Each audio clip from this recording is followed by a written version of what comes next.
नमस्कार साथियों, स्वागत है आप सबों का रामा क्लासेस में। और CTET, TET, STET, किसी भी राज्यों के टेट या फिर किसी भी राज्य में शिक्षक भर्ती परीक्षा के लिए बहुत ही इम्पोर्टेंट टॉपिक है डॉक्टर जॉन पियाजे से संबंधित, जिन्होंने संज्ञानात्मक विकास के सिद्धांत को दिया था। और संज्ञानात्मक विकास के सिद्धांत या फिर डॉक्टर जीन पियाजे से संबंधित प्रत्येक इस प्रकार के परीक्षाओं में 1 या 2 नंबर के प्रश्न आ ही जाते हैं। तो आज हम उसी को क्लियर करने वाले हैं। वीडियो के अंत तक बने रहें ताकि आपके आने वाले जो भी परीक्षाएं सी टेट जुलाई 2024 या फिर झारखंड में जो टेट होने वाले हैं उसके लिए या फिर अलग अलग राज्यों के टेट के लिए, शिक्षक भर्ती परीक्षाओं के लिए आपके जो पूर्व ज्ञान है उसमें हम थोड़ा वृद्धि कर पाएँ। तो चलिए आइए देखते हैं सी टेट और एस टेट के लिए महत्वपूर्ण डॉक्टर जीन पियाजे से संबंधित टॉपिक को। तो सबसे पहला चीज़, डॉक्टर जीन पियाजे स्विट्जरलैंड के मनोवैज्ञानिक थे। कहाँ के थे? स्विट्जरलैंड के, इसलिए इसको बोला गया है स्विस मनोवैज्ञानिक। कब से कब तक? 1896 से 1980 के मध्य में थे। मतलब बहुत लंबी उम्र इनकी हुई ना, लगभग 100 साल। और इन्होंने जो थ्योरी दिया, इन्होंने जो सिद्धांत दिया उसको हम लोग जीन पियाजे का सिद्धांत या फिर संज्ञानात्मक विकास के सिद्धांत के नाम से भी जानते हैं। क्या क्या सिद्धांत दिया उसके बारे में भी जानेंगे, लेकिन इसके बारे में थोड़ा सा हम जान लेते हैं। पियाजे ने अपनी थ्योरी में बताया कि बालक का संज्ञानात्मक विकास कैसे होता है और उनके विकास के स्तर क्या क्या रहते हैं। संज्ञानात्मक एक जो नया वर्ड आ रहा है तो इसका मतलब होता है बौद्धिक विकास। बौद्धिक विकास का मतलब बुद्धि का विकास। किसका विकास? बुद्धि का विकास। जीन पियाजे के अनुसार बालक का बौद्धिक विकास क्रमबद्ध तरीके से होता है। कैसे होता है? क्रमबद्ध तरीके से। जैसे बच्चा भूख लगने पर रोता है तो वह भावात्मक पहलुओं के विभिन्न प्रक्रियाओं के द्वारा व्यक्त करता है, और इसके लिए पहले वो अपने इंद्रियों का प्रयोग करता है। आँख, कान, नाक, जीभ, हाथ, ये सब उसी के माध्यम से वो प्रकट करता है। और फिर बाद में समाज का अनुकरण करता है, माता पिता का अनुकरण करता है और समाज में आकर सामूहिक क्रिया पर बल देते हैं। आइए देखते हैं जीन पियाजे के सिद्धांत को। तो सबसे पहला चीज़, पियाजे कट्टरपंथी रचनावादी व्यक्ति थे। कैसे व्यक्ति? कट्टरपंथी और रचनावादी, मतलब रचनावादी के कट्टरपंथी ये थे। इनका क्या मानना था? इनका मानना था बच्चे कम बुद्धिमान नहीं होते। किससे? बड़े से, वयस्क से कम बुद्धिमान नहीं होते, वे बस सोचते अलग तरीके से। और इसका मतलब ये है कि बच्चों की सोच गुणात्मक रूप से या गुणात्मक रूप से वयस्क से अलग होते हैं, जो बड़े व्यक्ति होते हैं उससे अलग होते हैं। पियाजे ने छोटे बच्चे को छोटे वैज्ञानिक भी बोला और सक्रिय खोजकर्ता। तो बच्चे पर्यावरण के छोटे वैज्ञानिक भी होते हैं और सक्रिय खोजकर्ता होते हैं। इसका मतलब क्या है? बच्चा जब छोटा पौधा को तोड़ लेता है या उखाड़ लेता है तो चाहता है कि फिर हम उसको ज़मीन में लगा दें ताकि वो फिर बढ़े। तो वे ज्ञान के सक्रिय निर्माता भी होते हैं और सिद्धांतों के निर्माण भी करते हैं। कौन? बच्चे। चिड़िया सबको देखते हैं तो फिर उसी के अनुसार कुछ अनुकरण करते हैं या फिर चाहते हैं कि चिड़िया उड़ जाए।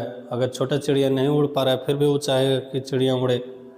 तो यह उनका एक खोज है, उनका अपना सिद्धांत है।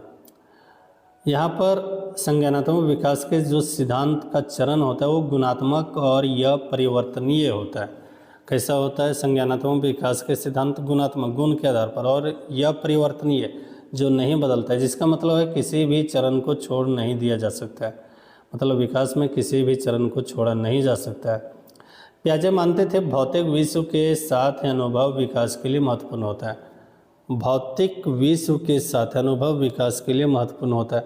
तो आज का ज़माना जो है तो उसके साथ में अनुभव भी ज़रूरी है विकास के लिए। और जब हमें यह पता होता है कि कोई चीज़ क्यों होगी या फिर हो रही है तो उससे हम लोग कार्य कारण संबंध बना लेते हैं या फिर उसको हम लोग कार्य कारण संबंध कहते हैं। किसको? कोई भी चीज़ के बारे में जब सोचते हैं कि ये चीज़ें क्यों हो रही है या फिर क्यों होगी, तो जैसे छोटा पौधा वो बड़ा होता है फिर फल देता है, उसके बारे में जब हम जानेंगे तो क्यों हो रही है और फिर क्यों होने वाली है, तो उसके लिए हो गया कार्य कारण संबंध। तो जिन पियाजे के सिद्धांत में कुछ प्रमुख शब्द आएंगे या उदाहरणें आएंगे, तो उनकी पहले हम परिभाषा देख लेते हैं, किसको क्या कहेंगे। सबसे पहले संतुलन या संयमित धारण। पहला चीज़ है संतुलन या संयमित धारण। तो बच्चे की विचार प्रक्रिया की प्रगति को दर्शाता है कौन? संतुलन। इसके अनुसार जब बच्चे में भ्रम कम होता है तो उसी को हम लोग संतुलन कहेंगे। तो संतुलन किसको कहेंगे? जब बच्चे में भ्रम कम होगा, और उसी को संतुलन को ही हम लोग संयमित धारण भी कहेंगे। दूसरा चीज़ है स्कीमा। स्कीमा का मतलब होता है मानसिक या मनोवैज्ञानिक संरचना, जो सोच के निर्माण खंड है। किसके निर्माण खंड? सोच के निर्माण खंड। मतलब हम जो सोच रहे हैं उसी का कोई भाग है, तो इसको हम लोग संज्ञानात्मक संरचना भी कहेंगे। और ये स्कीमा हो गया। स्कीमा के तहत कोई भी व्यक्ति सोच रहा है और उसका एक निर्माण खंड कर रहा है। निर्माण खंड का मतलब उसका एक पार्ट कर रहा है। जैसे घर बनाने के बारे में सोचा तो उनके दिमाग में तुरंत आ जाता है कि घर बनाएंगे तो उससे पहले, या फिर घर बनेगा तो उससे पहले हम क्या क्या कर लेंगे।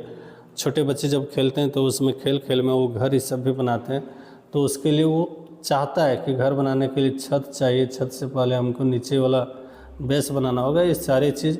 और ये इसका हो गया निर्माण खंड। अनुकूलन। अनुकूलन का मतलब है संतुलन को बनाए रखने के लिए स्कीमा का समायोजन। किसका समायोजन? स्कीमा का। जैसे कोई खेल रहा है, या फिर हम जो बोले घर बनाने वाला खेल खेल रहा है, तो उसमें सब कुछ जानता है और उसमें स्कीमा का समायोजन करता है। छोटे बच्चे जो है सो खाना बनाने वाली प्रक्रिया का भी खेल करते हैं, तो उसमें दाल चावल बनाने की जो भी प्रक्रिया होती है उसको एक सुनियोजित ढंग से करता है। तो उसमें नए स्कीमा बनाने की प्रक्रिया ये दोनों शामिल होते हैं, और इसको कहते हैं आत्मसात या समायोजन। ये दो प्रकार के होंगे, एक होगा आत्मसात और दूसरा होगा समायोजन। आत्मसत्ताकरण क्या है? उसमें मौजूदा स्कीमा में नई जानकारी फिट करना। जो पहले से जान रहा है उसमें एक नई जानकारी को फिट करेंगे तो होगा आत्मसत्ताकरण। लेकिन अगर जो नई जानकारी है उससे अगर पुरानी जानकारी को या फिर मौजूदा स्कीमा को पूर्ण रूपेण बदल देंगे तो होगा समायोजन। आत्मसत्ताकरण मतलब हम लोग आत्मसात जिसको बोलें, तो आत्मसत्ताकरण में क्या होगा? जो नई जानकारी है उसको पुराने जानकारी में ही सेट कर देंगे, संशोधित कर देंगे पुरानी जानकारी को, नई जानकारी मान लेंगे। लेकिन दूसरा जो है समायोजन, उसमें कह रहा है कि नई जानकारी के लिए पुरानी जानकारी को एकदम पूर्ण रूपेण बदल देना होगा। एक और शब्द आ रहा है संज्ञान बोध। संज्ञान बोध का मतलब होता है सब जागरूकता एवं संज्ञानात्मक क्षमताओं पर नियंत्रण। संज्ञानात्मक क्षमताओं पर नियंत्रण का मतलब है उसके जो बुद्धि हैं उसके कारण वो संज्ञानात्मक क्षमता जो है उस पर नियंत्रण करते हैं। जैसे योजना बनाना, फिर समीक्षा करना और फिर संशोधन करना। अगर वो कोई खेल खेल रहा है तो उसमें भी पहले योजना बनाता है। छोटे बच्चे जब मान लीजिए क्रिकेट सब खेलते हैं तो योजना बना लेते हैं कि फलाने बल्लेबाज को हम इस तरह से अगर गेंद फेंकेंगे तो आउट हो जाएगा, और फिर उसकी समीक्षा करना कि वास्तव में वो आउट होंगे या फिर उसको खेल जाएंगे, और अगर खेल जाएंगे तो फिर उस स्कीम में संशोधन करना। ये सब चीज़ संज्ञान बोध कहलाता है। अब इसके हम चरण देखते हैं। तो सबसे पहला जो चरण है वो है संवेदी गामक चरण। संवेदी गामक चरण, इसका दूसरा नाम है इंद्रिय गामक या फिर इंद्रिय जनित चरण। ये 0 से 2 वर्ष के लिए होता है। कितने वर्ष के लिए? 0 से 2 वर्ष के लिए, मतलब छोटा बच्चा। अनुकरण करने की क्षमता होती है इसमें। ये दूसरे बच्चों को देखकर उनके व्यवहार को नकल करते हैं। कौन? छोटा बच्चा, जो 0 से 2 साल के लिए होते हैं। मानसिक निरूपण हर बच्चे की देखा सुने और महसूस की गई चीज़ों की छवि बना लेता है। मतलब जो छोटे बच्चे हैं 0 से 2 साल के लिए, वो अगर किसी भी चीज़ को देख रहे हैं तो उनका एक छवि बनाने का प्रयास करते हैं दिमाग में, और बना भी लेते हैं। इंद्रियां ही इस अवस्था में सबसे महत्वपूर्ण है। इंद्रियां का मतलब वो महसूस करने लगता है। उसकी जो आँख है, कान है, नाक है जो सूंघने वाली, तो ये सब चीज़ उस समय बहुत ही महत्वपूर्ण होती है। अगला है वस्तु स्थायित्व गुण। 18 माह के बाद वह दिखती या सुनाई देने वाला या महसूस नहीं होती, जैसे अगर बच्चा एक कमरे में तब भी रहती जब हमें है, तो इस अवस्था में वो पहले सोचता है कि उस कमरे में। इसका मतलब है यहाँ थोड़ा सा जो है सो टाइपिंग मिस है, हम बताने का प्रयास करेंगे आपको क्या है सो। वस्तुतः स्थायित्व गुण मतलब 18 महीने तक बच्चा जो है जिस कमरे में रहता है या फिर जिस आस पड़ोस में रहता है, मान लीजिए इस कमरे में अगर बच्चा है इतने बड़े में, तो इसमें जो भी चीज़ें हैं, यहाँ हो सकता है अलमारी है, यहाँ आपका बेड है, यहाँ खाना बनाने वाले हैं, यहाँ फिर और भी चीज़ें हैं खेलने वाली चीज़ें, तो बस वो सोच लेता है कि पूरी दुनिया में बस इतना ही है, इससे ज़्यादा कुछ नहीं है। लेकिन बाद में वो देखता है कि बहुत कुछ है। अच्छा, 0 से 2 साल के लिए ही लक्ष्य निर्देशित या उद्दिष्ट व्यवहार आना शुरू हो जाता है।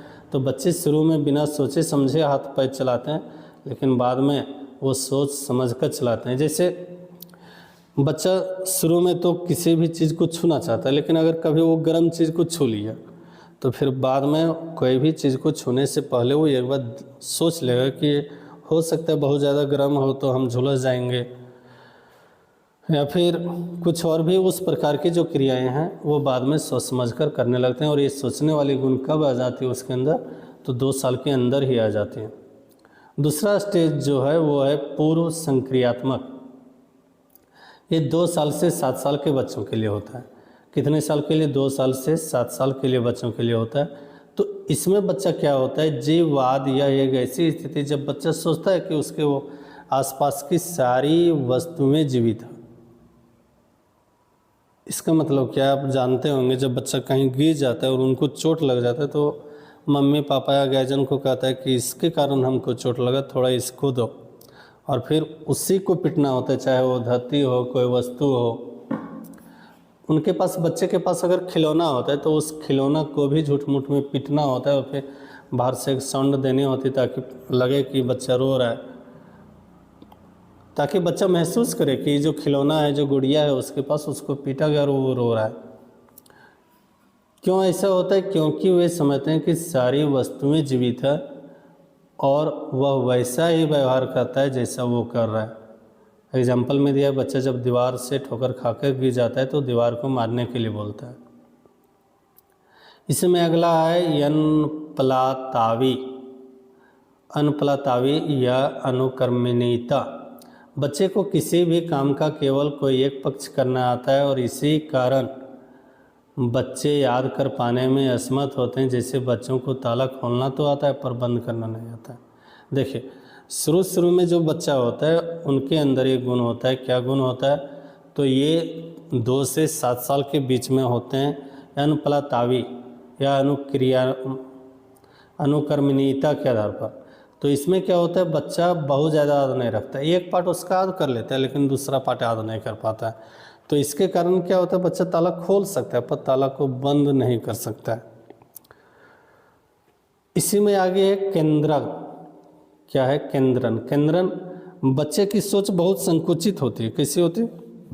संकुचित, और किसी भी परिस्थिति में केवल एक ही पक्ष विशेष पर ध्यान केंद्रित रखते हैं और इससे सारी चिंतन का कारण माना जाता है, क्योंकि वे बेपयाई चिंतन कर सकते हैं। कैसा चिंतन कर सकते हैं? बेपयाई। बेपयाई चिंतन का मतलब बिना सोच समझ कर चिंतन। इसके बाद आगे है इसी में संरक्षण संधारण की कमी। संरक्षण या फिर संधारण की कमी। इस उम्र में बच्चे केवल अवधारणाएं भार, आयतन, द्रव्यमान, संख्या ठीक तरह से समझ नहीं पाते। उन्हें यह पता नहीं चलता कि केवल आकार या रंग बदलने से संख्या, भार, द्रव्यमान इसमें कोई फर्क पड़ता है। आप लोग देखते होंगे जब पढ़ाते होंगे तो जो छोटा बच्चा होता है, छोटा बच्चा में ये BCDP, खास करके BDP, इस समय वो बार बार गलती करते हैं। कभी C को ऐसे लिख दिए, कभी ऐसे लिख दिए, उल्टा पुल्टा। तो उसका जो सबसे बड़ा कारण होता है, उसका सबसे बड़ा कारण यही है, बच्चे संरक्षण या संधारण करने की क्षमता उसमें नहीं होती, उसकी कमी होती। और किसी भी चीज़ का, वस्तु का जो है सो रंग, भार, संख्या, ये सब से जो है सो कोई फर्क पड़ता है, ये चीज़ वो उस समय सोच नहीं पाता। कब?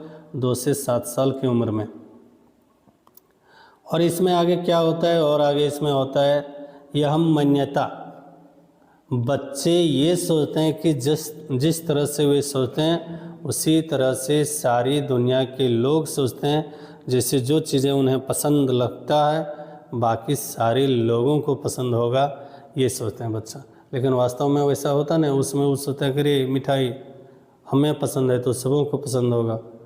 ये सब्जियां जो कुछ खास किस्म के बच्चे को पसंद नहीं होते हैं, सोचता होगा बड़े लोग भी पसंद ना करें, लेकिन वैसा होता नहीं है। तो उसके अंदर होता है यह हम मान्यता। बच्चे ये सोचते हैं जिस तरह से वे सोचते हैं बाकी सारी दुनिया भी उसी तरह सोच रहे हैं। और क्या होता है 2 से 7 साल में आत्म केंद्रित भाषा। आत्म केंद्रित भाषा या केंद्रित भाषा में सामान्यतः खुद से बात की जाती है और समान वाक्यांश दोहराया जाता है जिसके लिए श्रोता की आवश्यकता नहीं होता। मतलब अपने मन से ही बात करना है, फिर अपने आप में बात करना, दोहराने के लिए किसी भी चीज़ की ज़रूरत उसको नहीं है। सहज सोच, तर्कहीन सोच कह सकते हैं, साधारण तरीके से सोचता है, तर्कहीन होता है। प्रतीकात्मक विचार, प्रतीकात्मक सोच बच्चे की उस क्षमता को संदर्भित करते हैं कि बच्चे किसी भी चीज़ का उपयोग करके विभिन्न वस्तुओं का प्रतीकात्मक रूप से प्रतिनिधित्व करते हैं। जैसे कार न होते हुए भी बच्चे किसी खाली डब्बा के साथ कार का रूप में खेलते हैं।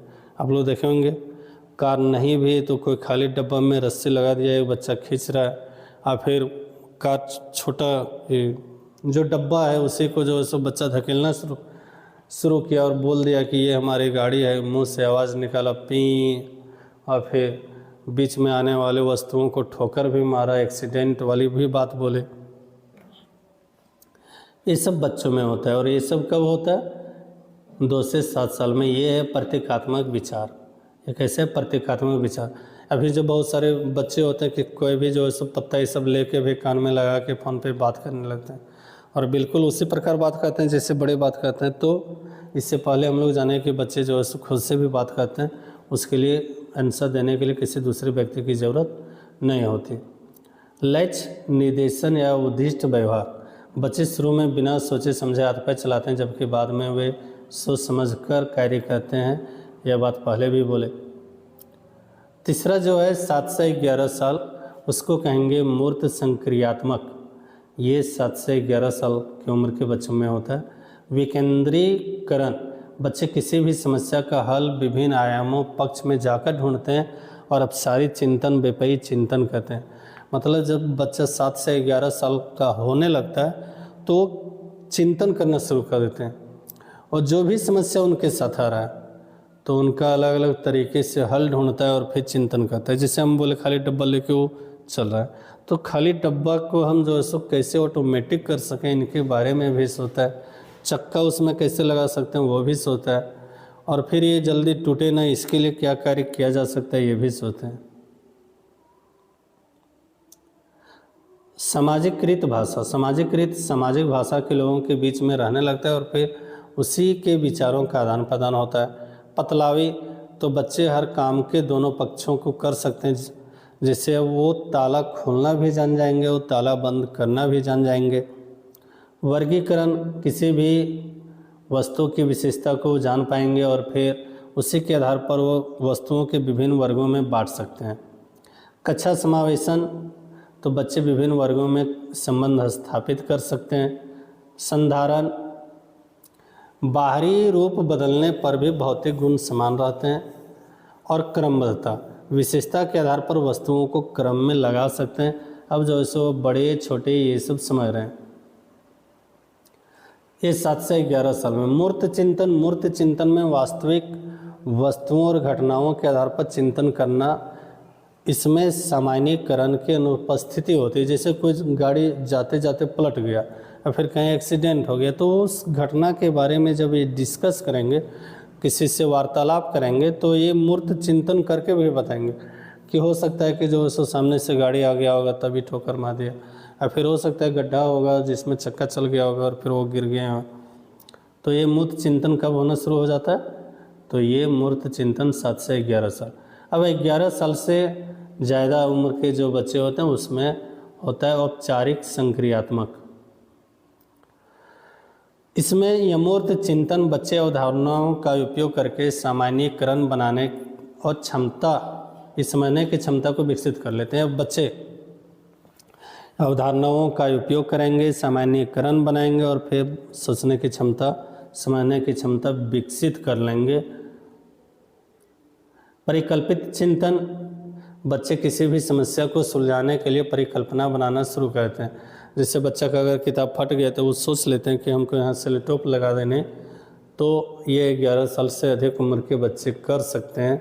अगर उनकी साइकिल में या फिर उनकी जो छोटे मोटे गाड़ियाँ हैं उनमें अगर कोई प्रॉब्लम आई तो उनको फिर सुधार सकते हैं, थोड़ी बहुत और सुधारने का प्रयास करते हैं।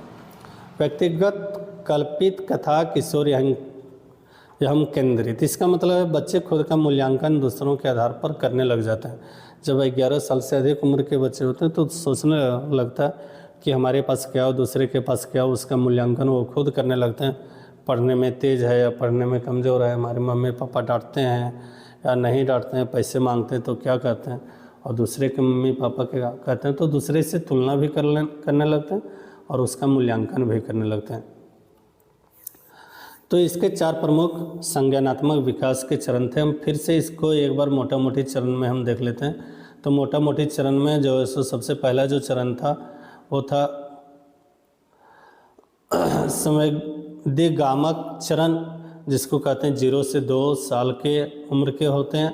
उसके बाद दूसरा है पूर्व संक्रियात्मक, तीसरा जो है मूर्त संक्रियात्मक चरण और उसके बाद चौथा है औपचारिक संक्रियात्मक चरण। अब संज्ञानात्मक विकास की आलोचना, जिन पियाजे ने जो संज्ञानात्मक विकास दिया उसकी आलोचना किए हैं लोगों ने, तो उनकी आलोचना किस आधार पर किया है आइए देखते हैं। तो सबसे पहला चीज़ संस्कृति को नज़रअंदाज किया गया। जिन पियाजे ने जो सिद्धांत दिया उसमें संस्कृति को नज़रअंदाज किया गया।